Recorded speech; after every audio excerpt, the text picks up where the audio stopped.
front of me is LENOVO Legion Tab Gen 3, and today I would like to show you how you can check a password saved in Google Passwords Manager.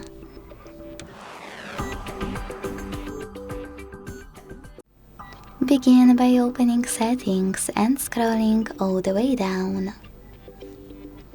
Now click on Accounts and Sync over here. Select Google under Preferred Service and choose Google Password Manager. Now it's time to tap on any password you wish to check. Enter your screen lock and tap on this eye icon next to your password to make it visible. Thanks so much for watching. If you enjoyed this video, leave a like, comment and subscribe. Bye!